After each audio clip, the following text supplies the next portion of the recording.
Check, check. 1, 2, 3, 4. Let's go! My man Avery Thunder with the big win. Hilltops lose. And even I don't think the Wildcats were expected to be that good. And they knock off the Calgary Colts. So an interesting first weekend of action here in the PFC. Avery and I do the games together on Access. Some home action there. Let's start with the Thunder. Wasn't very joyful to watch offensively in the first half, was it? No, it was only 2 field goals throughout the first half. And the Huskies also scored 2 touchdowns. So you got a little nervous there because they had just implemented this new offensive system, right? And from what I had heard about camp was that the offense looks unbelievable. And it was like, what are we looking at here? But they came back in the second half and it looked amazing, especially the run game. Yeah, Mr. Borscht. What did he have? Peter Borscht from O'Neill, I believe. And he had didn't he have 300 yards rushing or something like that? 310 yards rushing and 26 attempts. So he was rushing for almost 12 a clip. So. Wow. So what was that? Was that O-line play? Was that his play? What did it look like? I think it was a little bit of both. So the O-line, early on, they started with Carter Ashman. He's a little bit of a smaller back. He's more of a scat receiving type back, right? Had a good game too. And then they started putting Borscht in, and it felt like every time he got the ball, he was just gashing it, whether it was 5-10 yards, right? And he had some massive runs. There was one in the first half where it had to be about 90 yards, and if he didn't run out of gas, he was getting a touchdown, right? So, and then in the second half, it was purely Red Sea parting. The front five just made gaps for Borscht, pardon me, and he did unbelievable. He has unbelievable vision. He looks like Likert. He looks like Likert never left the team, basically, and he just got unbelievable burst. And it looks like Borscht put on some muscle too this offseason. Yeah, talk about you're wondering what the changing of the guard's going to be like in the backfield, and they don't miss a beat. Borscht for Likert, Sadiq, you got Ashman. So it's they picked up there. What about the passing game? What does it look like? Well, it was a little rough to start. Mosher did pretty good. I mean, he had 2 touchdowns and interception. He went 9 for 19 and 130 yards. So I think it was mainly just nerves, right? It's his first start as a quarterback in the CJFL. I think that he just had to settle down, and that's how Borscht helped out, was just they ran the ball enough where he was able to settle down in the second half, and he had a passing touchdown to what's his name here, Donovan, and then they also had another one to Lucas Diorio in the back end of the game when they had recovered a fumble on special teams, and that closed out the game. So, yeah, defensively though, this will be a strong football team. Oh, yeah, the defense looks unreal. I mean, they had those 2 touchdowns that they allowed in the second quarter, but aside from that, they didn't allow anything else aside from a field goal at the very end of the game. I mean, the secondary looks unreal. Marcus Butts, he looks like the leader in the secondary there, and then you also have Effa at linebacker. It looks like he's filling that Steven Smith role very well. How'd your brother play? He did pretty good. He had a couple knockdowns. He had a tackle or 2. They didn't throw his way very much, so I take that as a good sign. Yeah, that is a very good sign. Okay, so I think the first half was a bit of a surprise, but no surprise the Thunder won. You expect them to win, even though you respect all your opponents. But the big surprise, the Winnipeg Rifles all over the Saskatoon Hilltops, 31-11. I didn't see any of the highlights. What do you know about that game? So I didn't see the highlights either, but I was just looking up the box score here, and basically McMahon just threw a bunch of pick sixes. He threw a couple throughout the game, and he only had 81 passing yards on 21 attempts for 11 completions, right? So he basically had a similar game to Mosher, just Mosher did more with his completions.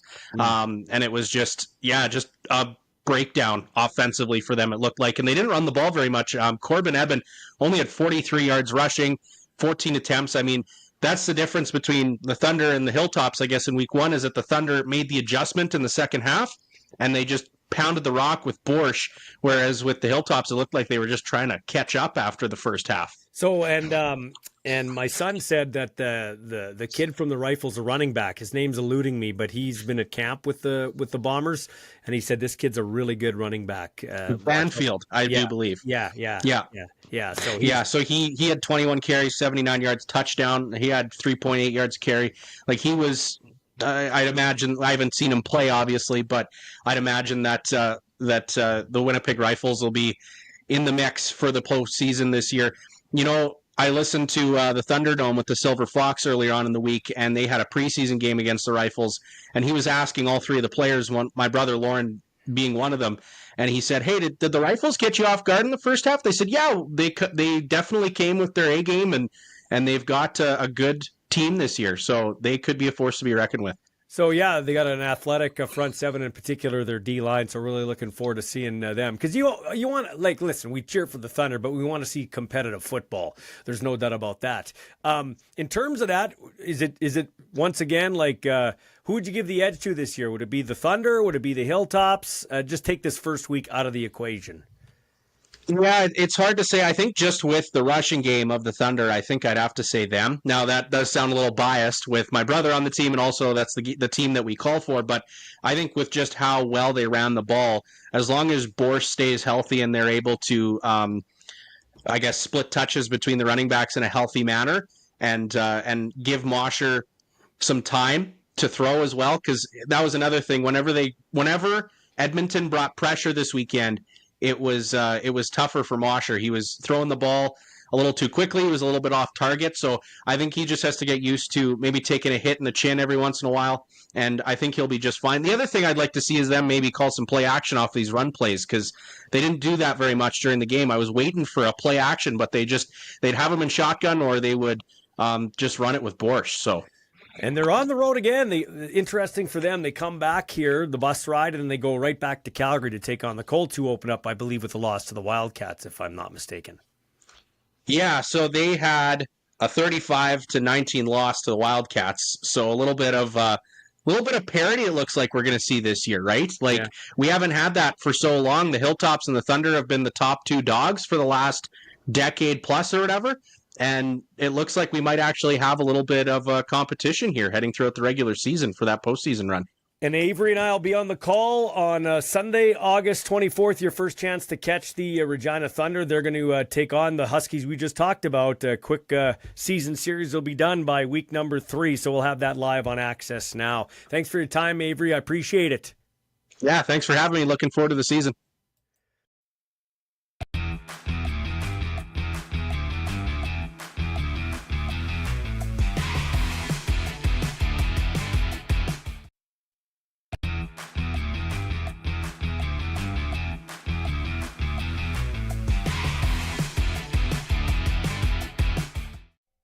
All right, time for a Pick 6, and it's brought to you by Spalumbo's Fine Foods and Deli. I stopped in there on the weekend when I was watching the Blue Bombers and the Stampeders, and what a great place.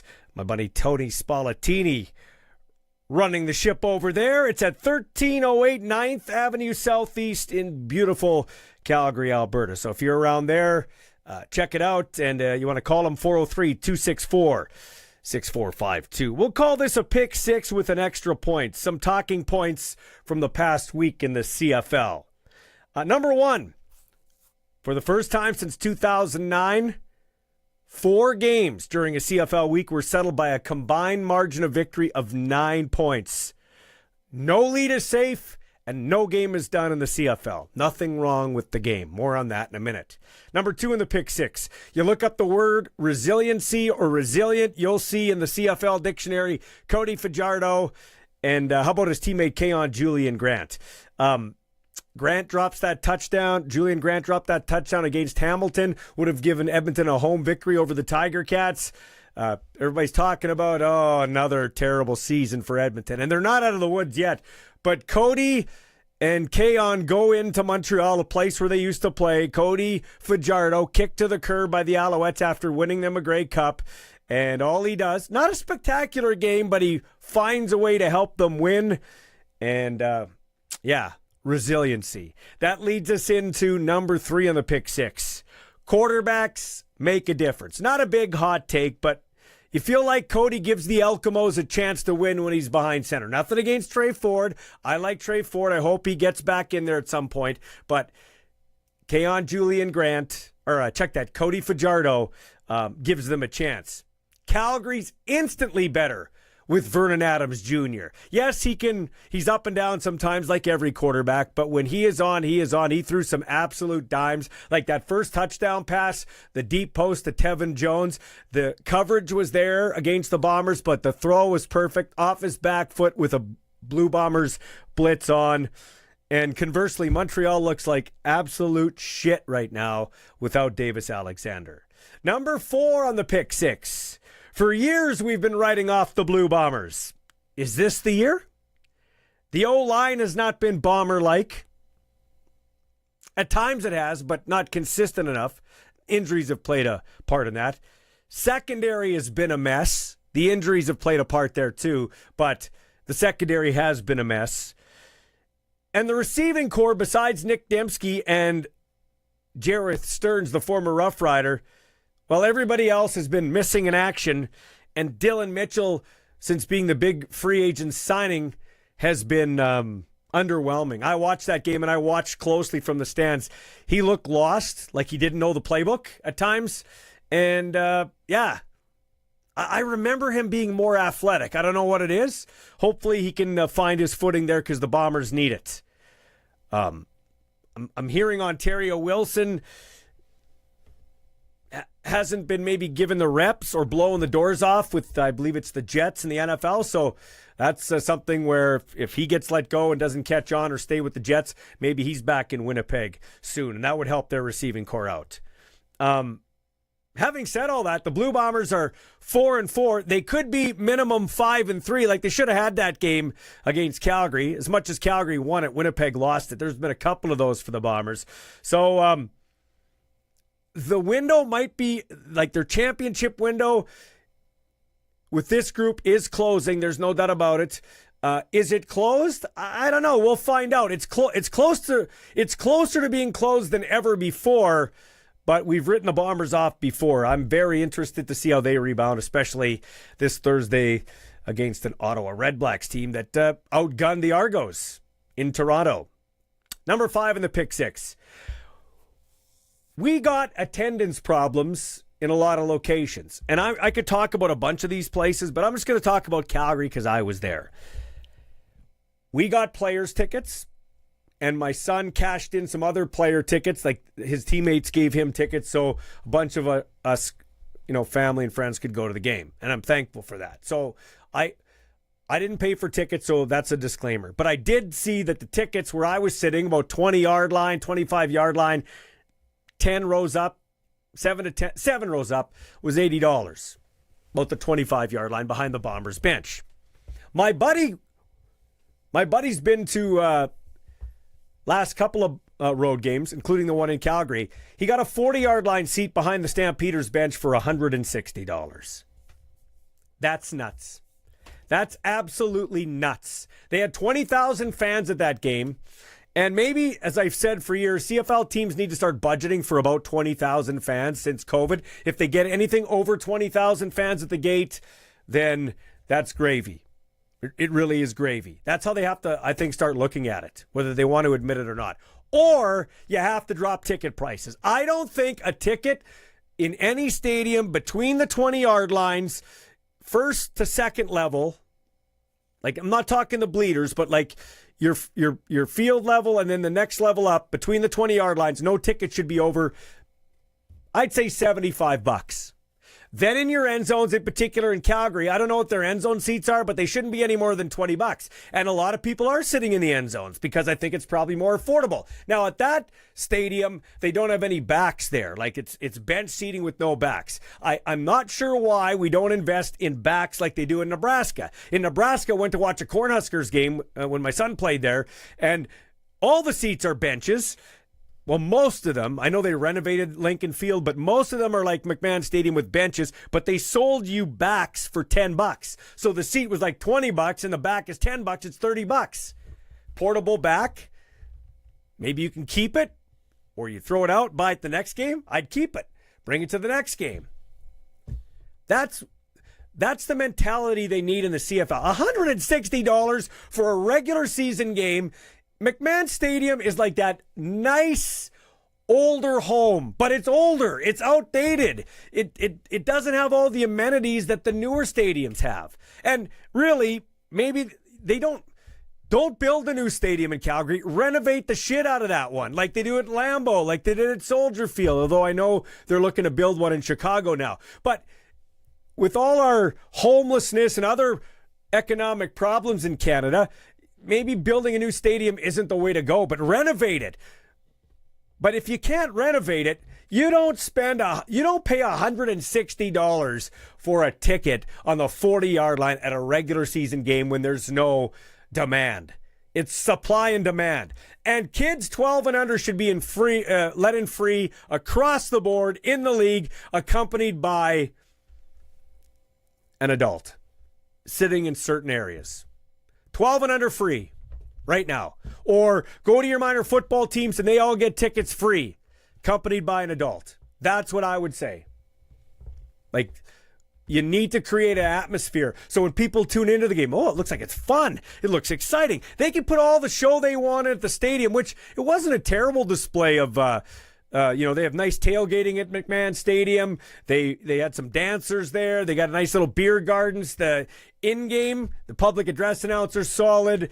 They've got some good sideline hosts, and Natasha Stanishevsky from TSN fame. They've got it going on there in Calgary, but nobody's at the game. $160? Get out of here. That's a joke. That's a joke. I wonder why nobody's coming. $75. Or you want to go 80 what I would have paid? Tops. Any CFL stadium. Like, get with the times here. It's crazy. What are we doing here? And number 6 on the pick 6, Luke Wilson has taken a break, I guess, from tweeting about the CFL. Luke and I weren't on the same page. I think we're friendly now. We're talking. Took a picture with my son. We're going to hook up for break some bread together when he comes into town for the game. It's in October, the October game here. I forget who the Riders are hosting. Argos, I think. And we're going to break some bread and chat. But Luke is finding out what I've been saying all along. He was upset with the social media teams and the lack of effort and give a shit factor. It's not the game. Like I said at the start of the pick 6, 4 games, 9 points in total, the margin of victory. First time since 2009. But the social media team, for instance, they got the Lions score wrong in Hamilton. Said they won by 6. No, they won in overtime by 3. Riley Pickett, who's going to join me, the former U of S Husky, he's going to join me this week on Ballsy Uncut. He didn't score a touchdown. He scored a 2-point convert, but the social team said touchdown. It's the little things the CFL doesn't do right. Like when the Riders play the Argos. I think it was 17-10 at halftime. They said it was 17-7 on their socials. It's week after week after week after week.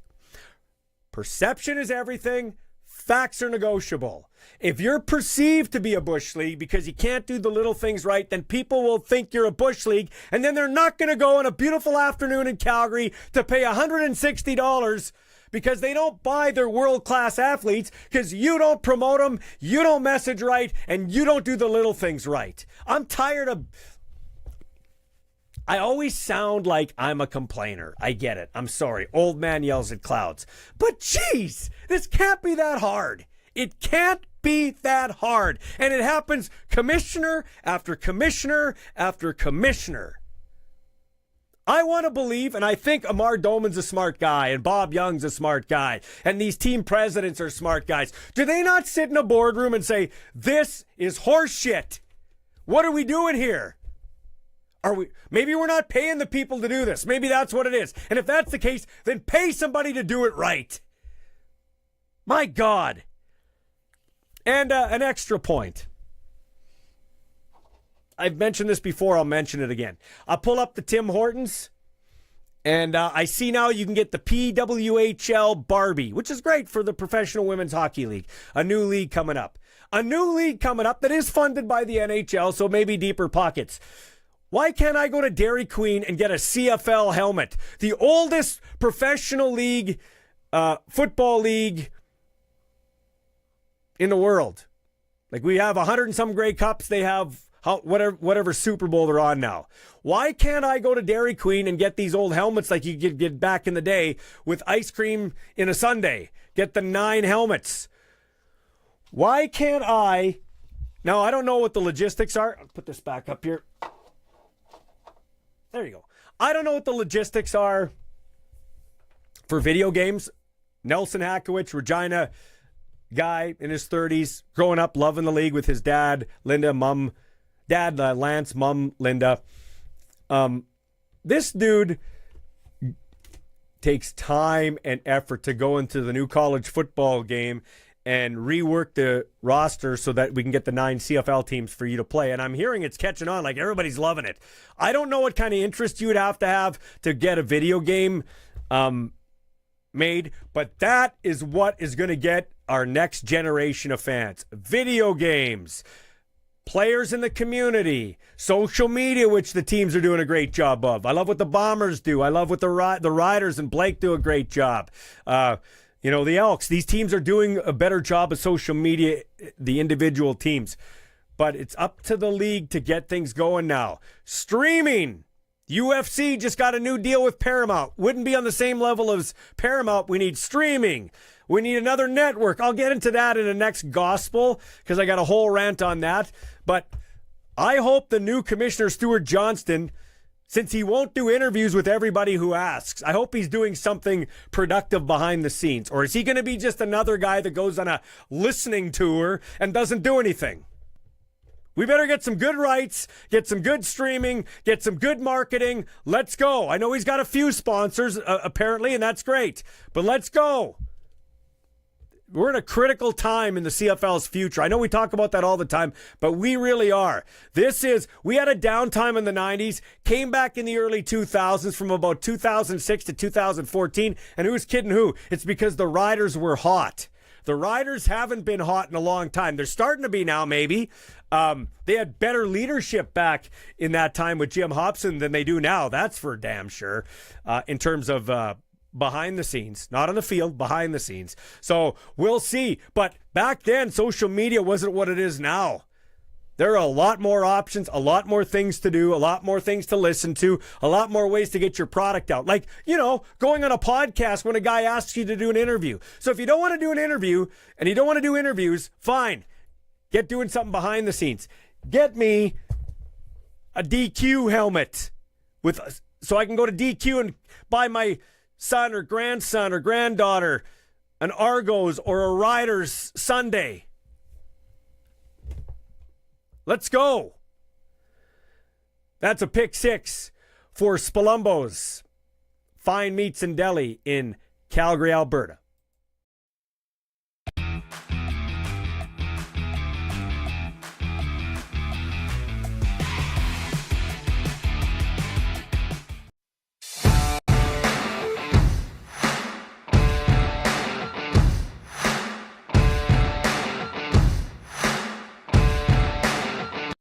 Hey, Dean, you got the, and I say Dean as in the Dean, Keith Willoughby, you got the Brackenridge jersey on there. What do you like? What'd you like about him? Played safety like he was a middle linebacker. I think the ability to make the strong tackle, the ability to play deep. So he had the combination of speed and power. Mm-hmm. And I remember his blocked punt that he had, I think it was in the 2012 Labor Day Classic. Blocked the punt, scoop and score, he turned it for a touchdown. To me, somebody who was the epitome of a Canadian CFL star, somebody who, really elevated that position of safety. Mm-hmm, for sure. He didn't care about his body, so why should he care about yours, right? That's right. That's kind of his mentality. Yep. So I was at the Calgary-Winnipeg game, and we'll talk about the classic CFL weekend that was. But 20,000 900 fans for a team that is in second place and when healthy, I think is the best team in the West. I think they have the best talent in the West when healthy. My buddy went to the game and bought tickets on the Calgary Stampeders side, sat on the 40-yard line, paid $160 for his ticket. That right there is a problem. In the CFL, I don't think anybody, I don't care what stadium they're in, they shouldn't pay any more than $80 sitting between the 20-yard lines. I don't care. Like, if you're field level, if you're up above, I think it's $80, 20 to 20-yard line. Same type of thing in Toronto. Nobody went to the games, and my buddy's been following my kids' exploits right across. He's seen more games than me. He's seen one in Winnipeg, seen one in Toronto, seen one in Calgary. He paid the same amount of money, same spot on the field. That's ridiculous, in my opinion. Yeah, it is, and obviously, I don't know all the decisions that are going on in terms of making those pricing strategies for CFL teams, but to me, Canadian Football League teams were not really in a market where there's tens and tens of thousands of fans knocking on the door to be let into the stadium. To me, I think a CFL team needs to do all in its power to ensure that it's affordable, that it's attractive, that it's beneficial for the fan, because the optics of a pretty empty stadium are really poor. So if you're charging, those high prices, to me, you're going to turn away rather than incentivize your fans to participate. I'd actually be okay with a $50 to $60 ticket for premium seats. No, a little more for the playoffs and of course the Grey Cup. But, and I say this with the kid in the league, I mean, at some point, maybe we need to.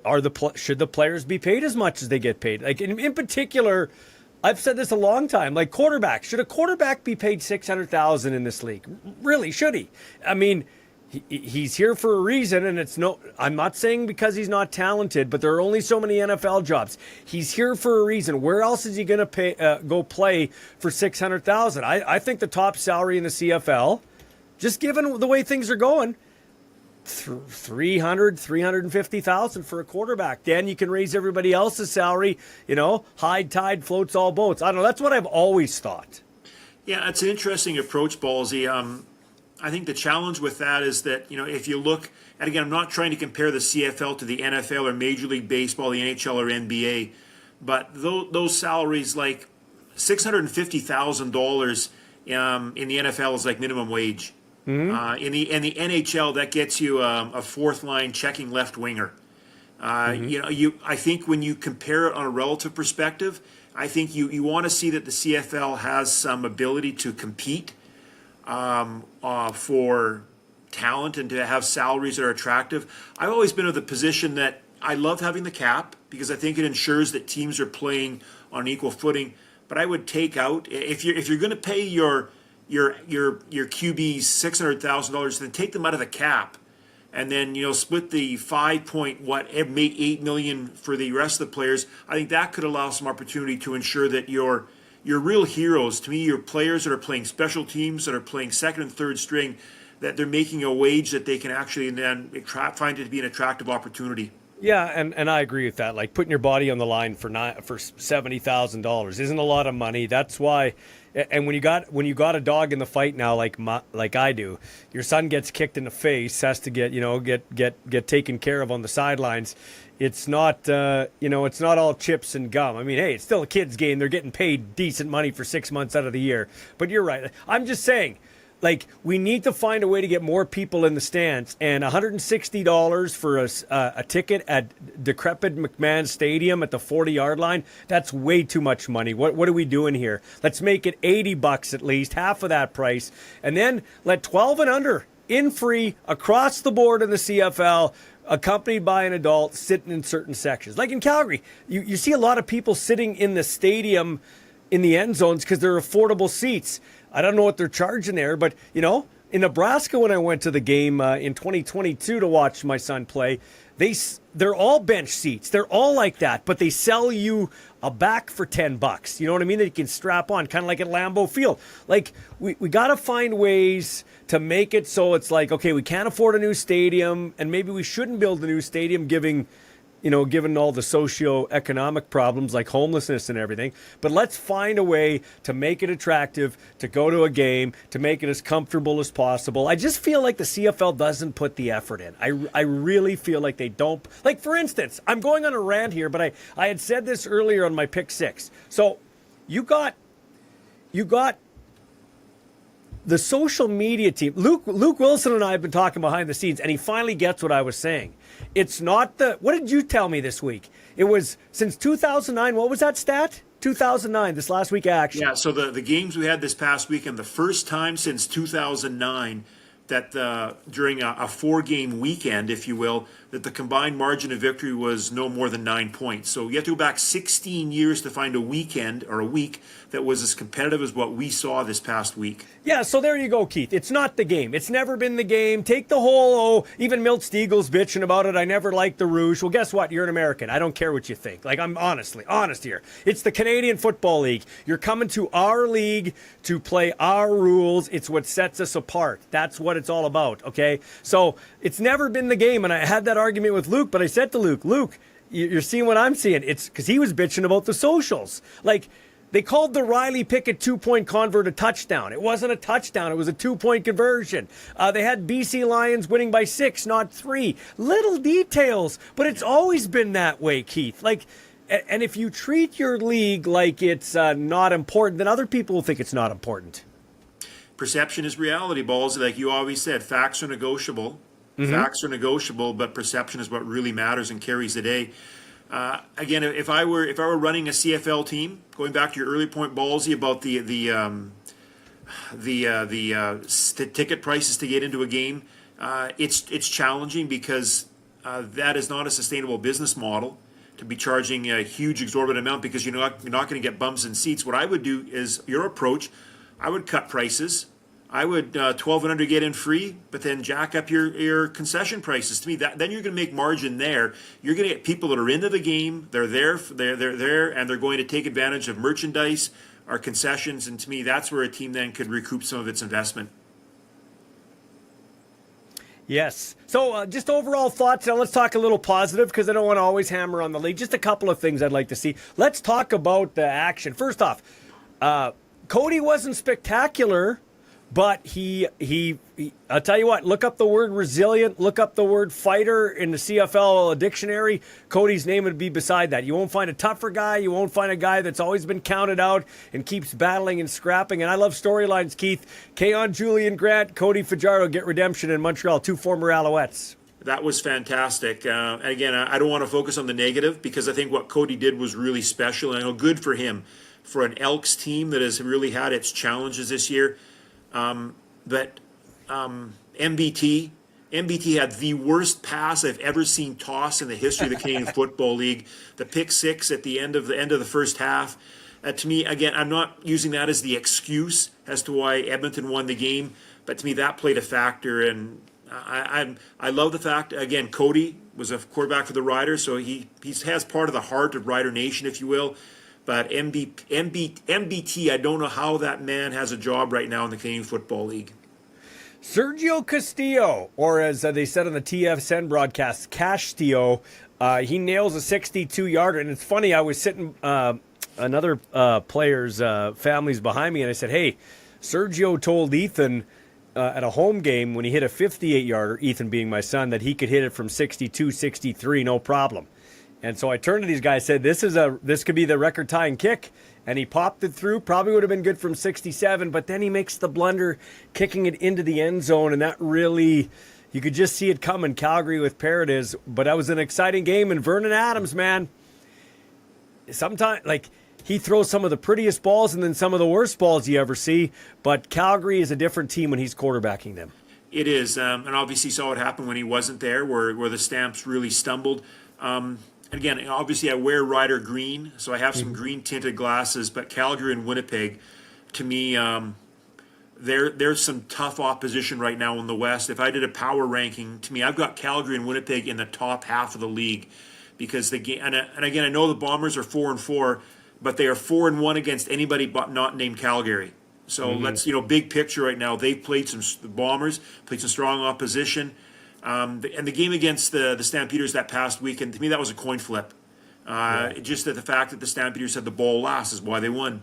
Well, I'm closer to the Bombers. They got some issues to fix. They got to tighten up the O-line, which I think they will. Stanley was coming off an ankle injury. Their receiving core has been underwhelming. Nick Dembski has been great. Stearns from the Riders has been good, and everybody else is MIA. And Dylan Mitchell has been underwhelming. That's just the facts. And the defensive, the secondary's been a mess. But I will tell you, all I will say are there are changes coming. That's all I'm going to say. There are changes coming. That's all I can say as at the time we'll air this, that's all I can say. But they've got some issues. Bo Levi Mitchell, man. I had said last week, I think Trevor Harris is probably the MOP, but Bo Levi Mitchell's right there. That was a great game. And hey, good for the CFL that Nathan Rourke is back making plays. Yeah, and again, I don't want to sound like negative Norm in terms of the contributions in the CFL, but I had mentioned to you, Ballsy, that I was coming back from the U.S. that night. Yeah. So in the Toronto airport, and a couple TVs are on showing an NFL preseason game. Again, hey, it's NFL preseason versus BC Hamilton was not on TV, so I watched the game, if you will, by following the CFL.ca game tracker. And, Bo was playing like Calgary Bo. And to me, that's a game. If they don't commit the fumble in overtime, who knows what's going to happen? But give it up for the Lions. They've played some strong teams already. They've stubbed their toe against Winnipeg, but they got a lot of fight left in them yet. I know the Riders beat them twice, but to me, they're not an overlooked team at all. To me, they're going to make some noise as we go into October and into the playoffs in the CFL. Okay, so Keith, how do you feel about coaches calling out their players? Like Hogan called out Strevler for a bad pass in the end zone, and everybody's like, well, why were you guys passing anyway? That was a couple weeks ago against Toronto when they could have made it a 3-score game. And then Ryan Dinwiddie, again for the second time this year, he went nuclear on his football team, calling his team out. How do you feel about coaches, and in particular Dinwiddie calling out his team like that? I think in Dinwiddie's case, it's justifiable. That defense was anemic, and I know they got a fumble recovery, but you're ahead 22-1 after one quarter playing Ottawa. And again, Ottawa this year, they were my dark horse at the beginning of the season. But to see what the Toronto defense laying an egg with Shivers and Iben as the co-coordinators, to me, that was really tough to see. And I think Dinwiddie is justifiable for calling them out. And obviously it's not a situation, you don't want to create any locker room chasms, but maybe I'll give it up. Maybe the coach understands it. This is what his team needs to hear, that there is some painful medicine, and sometimes, he needs more dogs in the fight. He doesn't have any dogs right now. He's got people that talk a good game, but when you're between the white lines and the sidelines, then they evaporate completely. So I don't know, personally, I went 2-2 last week. How did you do? Keith Willoughby went 2-2. I had BC and I had Calgary. Mm-hmm. Again, they were 4 coin flips, so a person could have easily gone 4-0 versus 0-4, but I was 2-2. Okay, and what about your computer? Yeah, computer had a disaster. It was 1-3. The only thing that saved it was Rene Paredes hitting the walk-off against the Bombers, or else I was looking at an 0 for the computer. Okay, you might have had to do a reboot. Okay, so let's get into this now with regards to this week's action, and we start with Ottawa at Winnipeg. Now, Ottawa is a football team that when Drew Brown's healthy, they got some weapons. 46-42, nice comeback against Toronto this week showed us that no lead is ever safe. This will not be a gimme for the Bombers at home with the problems I've outlined or the things that have gone wrong for them. Funny thing about Winnipeg is they're 4-4, could be 5-3, and haven't really played that good of football, to be quite honest with you. It's never easy to win in Winnipeg. I do have the Bombers winning, and I think the Bombers might hang one in Ottawa in this game. I'm going to go Bombers, even though what I just said, Bombers by 10. Yeah, I'd be up there. Bombers by 10-14. The computer has them 55% probability of the Bombers beat Ottawa. I love Coach Dice. And again, I know a former Rider coach who took over during some real challenges with the Rider franchise. But, Ottawa, they have players that they can make those key plays. They've generated some high-scoring games.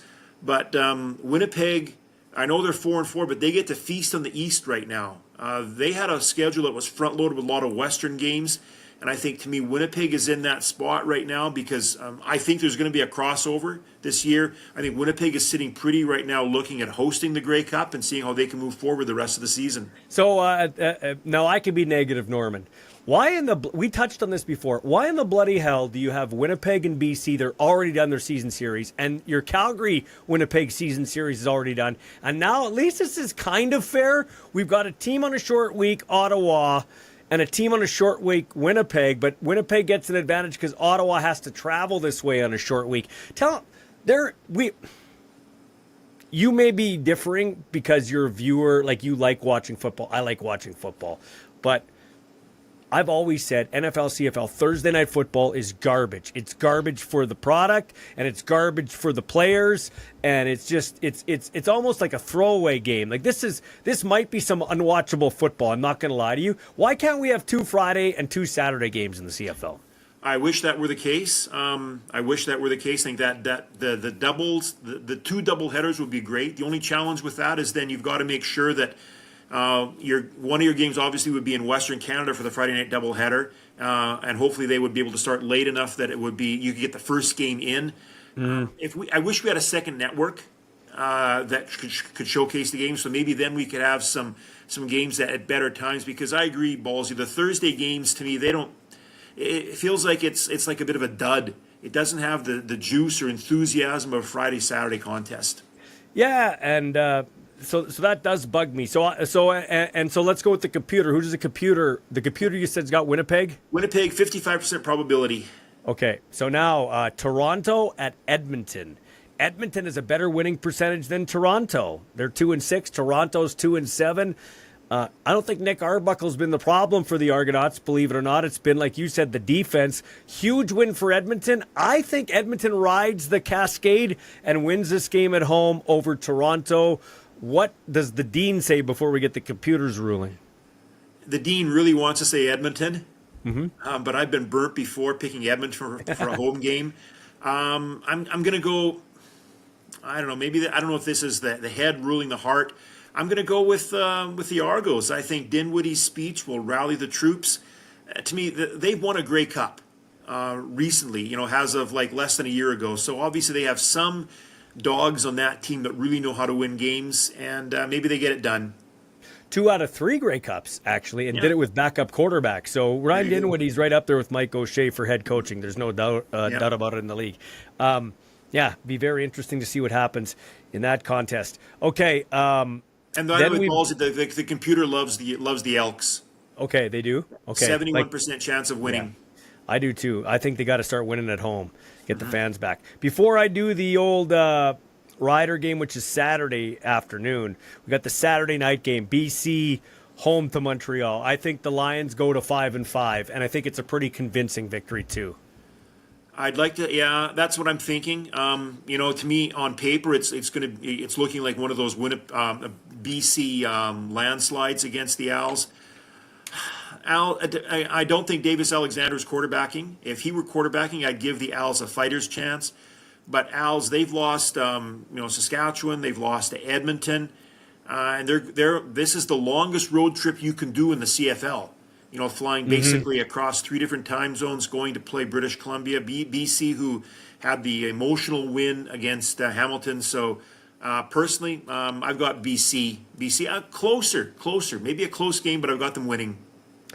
So Hamilton and the computer loves the Lions. 86% chance. Okay, thanks. Sorry, I forgot about that. Okay, so I'm right now pretty in sync with the computer. Actually, 3 for 3. Now the last game we're going to talk about is the one that features your Green Rough Riders against the Hamilton Tiger Cats. The 2 presumptive MOP candidates, Trevor Harris against Bo Levi Mitchell. If anything, you're going to watch. If everything's equal, you're going to watch. We're hoping to see a great quarterbacking performance on both sides. The hated Bo Levi Mitchell, who plays with a little edge, little bite to his game. He likes to trash talk, where you got the more reserved Trevor Harris. Riders coming off a bye week. Hamilton coming off a tough loss.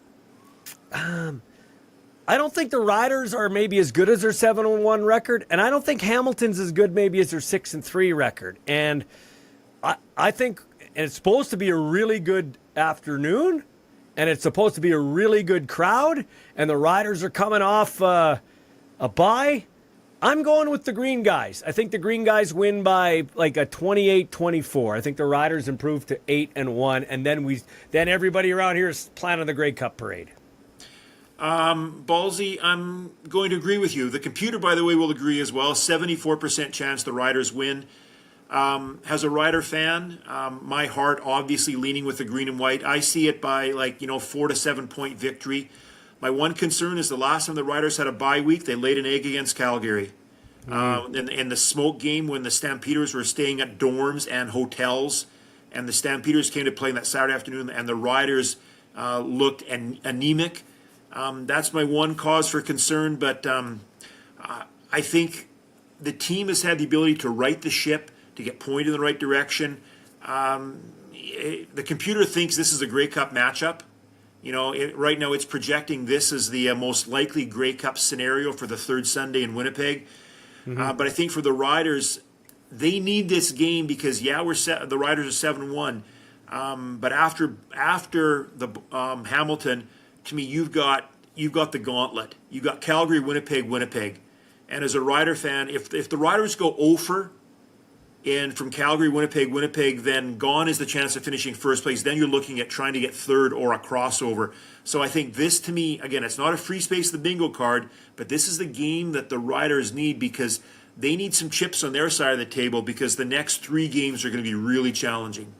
Interesting for both teams because Hamilton can give themselves a little bit of space if they get a win and Montreal loses again, this time in BC. And the Riders can extend that space once again by a couple of games over Calgary, who's sitting with a bye. Hey, in terms of you mentioned the probable Grey Cup matchup. I still, call me crazy, I'm right now going to go on record. The Bomber people might not like me saying this, but I'm going on record as we tape this interview, the Bombers will go through the East and win in a crossover. It'll be the Bombers and the Riders in Winnipeg for the Grey Cup. You could not write a better script for a Canadian Football League season.